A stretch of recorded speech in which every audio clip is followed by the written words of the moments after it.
Those were the days when I used to sleep until late, didn't have to care about what I did or what I ate, when the world was my playground, and the future was too. I was told there were no limits to what I could do. Those were the days when my diet was mostly snow cones and playing was my occupation. Responsibilities were unknown. Imagination was my foundation. These are the days when the world has set the ceiling on the goals that I can get to.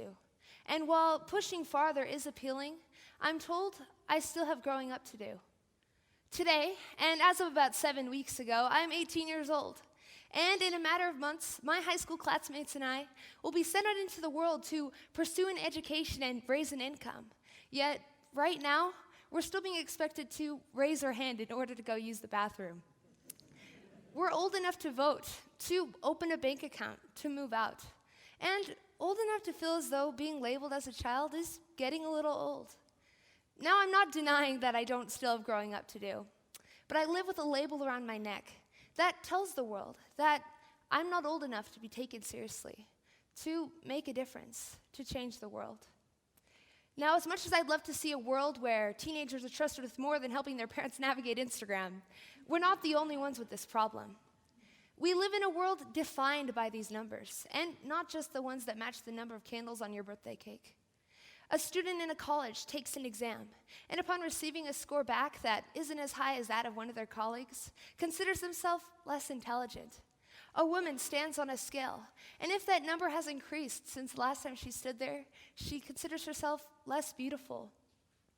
A man at the gym who perhaps can't lift his own weight as inscribed on the side of a barbell leaves, feeling weak and incomparable.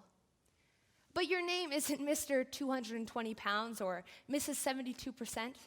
By others, you're called with a name.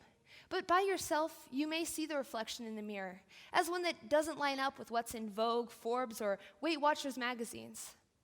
At some point in your life, you're going to feel as though your weight, your income, the number of push-ups you can do, or the number of followers you have on Twitter isn't good enough for a world that's defined by numbers. But I'm here to tell you that it doesn't need to be, because the impact that you're able to make, both in your life and the lives of others, can't be weighted on a number scale. Now, I'm on the younger side of TEDx speakers, and with that comes considerably less life experience. And no, I haven't cured cancer. I haven't scored a 36 on the ACT. I haven't won a Nobel Peace Prize, and I'm sorry to disappoint, but I'm not a professional beatboxer either.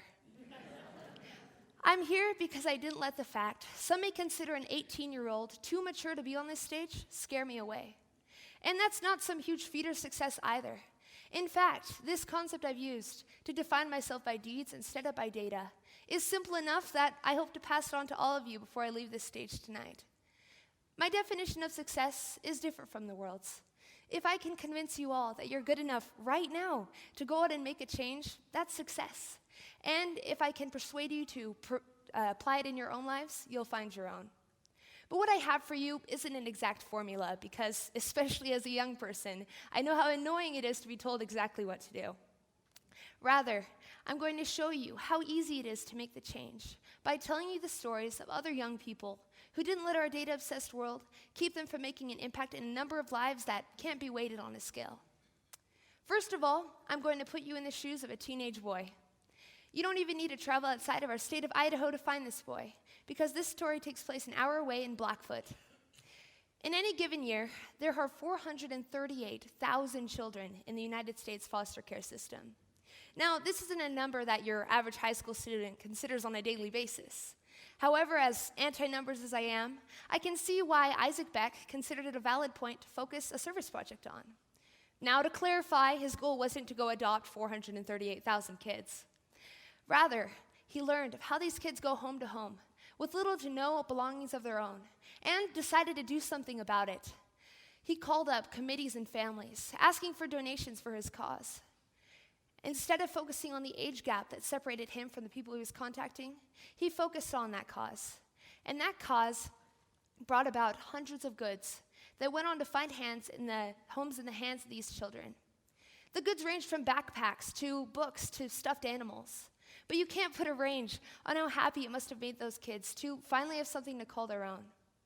And it all started with a single teenager. You don't need to work by what the numbers say. But, as this next story implies, working in numbers isn't a terrible idea. Back in April of 2017, our local Rigby High School was hit with a tragedy. Within a week, they lost one of their students and nearly lost another. I can only imagine the sadness they must have felt going into those classes that now had a permanently empty chair. But as a community, we felt those echoes. A group of Idaho Falls High School students also felt those echoes and decided to do something about it. When Rigby High students walked in for Friday morning classes, they were met at the front doors by encouraging notes written on Post-its in the handwriting of Idaho Falls teenagers. Now, the notes didn't stop at the door, and neither did their impact. Upon entering the building, one could see that these notes plastered the walls, the lockers, and even the bathroom stalls. The notes were simple, encouraging phrases like, "Hold on, beautiful, you've got this," and "It's a good day to have a good day." Yet the impact that they had was massive. Students and staff alike were moved to tears by the encouragement, which had come from students at a high school that rivals their own. What made these Idaho Falls teenagers so special wasn't some extraordinary accomplishment or some incredible talent.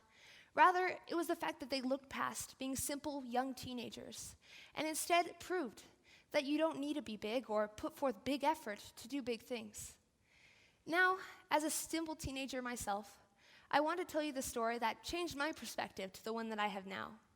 Now, once again, I haven't cured cancer, I haven't won a Nobel Peace Prize, and I haven't taken a bullet for women's rights. But what I have been able to take was a trip to a local nursing home a matter of months ago. And with me, I didn't bring the cure to Alzheimer's or a new supply of thread for knitting. I simply brought myself and a group of friends, and the intent to provide music and serve for a few hours. Now, in our haste to get there, we had forgotten someone who knew how to play the piano that stood in the front room. So, with some embarrassment and some concern, we watched as an elderly woman used her walker to make her way to the instrument. I admit, I judged her. With the way her hand shook, I didn't expect much from her performance. I let her age, or her data, if you will, define her in my mind. How wrong I was. Once she made it to the instrument, she played with the skill of anyone else. And only with her there were we able to provide music for the other residents of that assisted living home. The other residents taught me something else that day, as through conversing with them, I was able to learn of the incredible memories and thoughts that they had, that as a society, we overlook in someone that perhaps has a weathered appearance.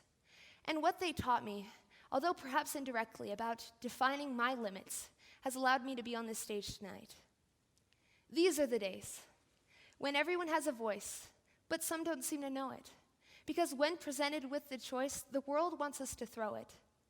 These are the days when we hear overweight means underqualified, and 20% means bad student.